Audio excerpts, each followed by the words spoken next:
Wait for the whistle, go where the rail may run. Wait for the wind, wait for the storm, follow the rainbow, the sun. To a shining time station, where dreams can come true, waiting there for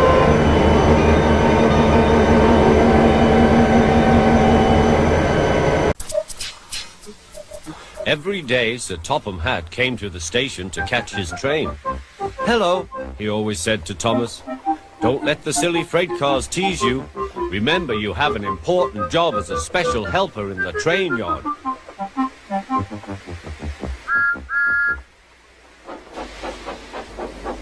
There were lots of freight cars, and Thomas worked very hard pushing and pulling them into place. There was also a small coach and two strange things his driver called cranes. "That's the breakdown train," he told Thomas. "The cranes are for lifting heavy things, like engines and coaches and freight cars." One day, Thomas was in the yard. Suddenly, he heard an engine whistling. "Help! Help!" A freight train came rushing through, much too fast. The engine was James, and he was frightened. His brake blocks were on fire. They're pushing me, he panted. On, laughed the freight cars, still whistling, "Help, help!" Poor James disappeared. "I'd like to teach those freight cars a lesson," said Thomas the tank engine. Soon came the alarm. "James is off the line, the breakdown train, quickly!" Thomas was coupled on, and off they went.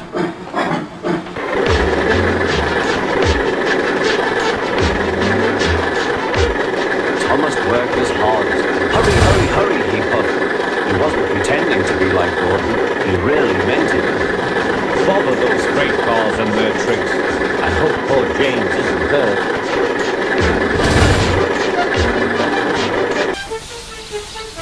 James's driver and fireman were feeling him all over to see if he was hurt. "Never mind, James," they said. "It was those silly freight cars on your old wooden brakes that caused the accident." Thomas pushed the breakdown train alongside. Then he pulled away the unhurt freight cars. Oh dear, they groaned. "Serves you right, serves you right," thought Thomas. It's hard at work, hopping backwards and forwards all afternoon. "This will teach you a lesson. This will teach you a lesson," he told the freight cars. They answered, "Yes, it will. Yes, it will."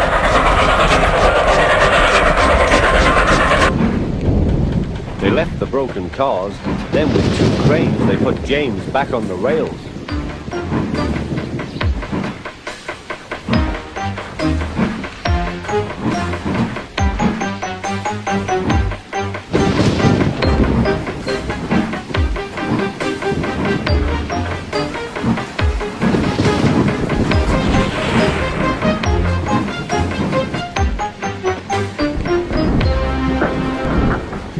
He tried to move, but he couldn't, so Thomas helped him back to the shed.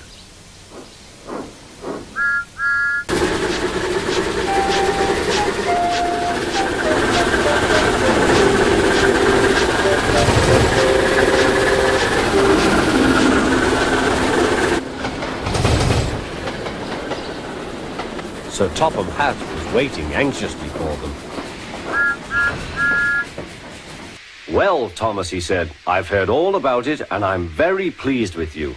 You're a really useful engine. James shall have some proper brakes and a new coat of paint, and you shall have a branch line all to yourself." "Oh, thank you, sir," said Thomas. Now Thomas is as happy as can be. He has a branch line and two coaches called Annie and Clara. He puffs proudly backwards and forwards with them all ahead.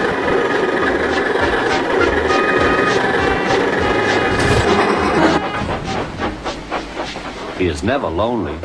Edward and Henry stop quite often and tell him the news. Gordon is always in a hurry, but never forgets to say poop poop, and Thomas always whistles peep peep in return.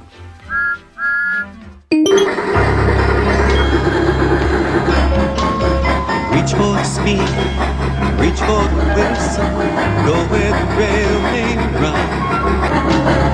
Reach for the words, reach for the story, follow the rainbow sun. To a shining time station, where dreams can come true, waiting there for you. So much to see, so far to travel, so much to learn to know. Friends by your side, hopes to hold on to, who knows how far you'll go.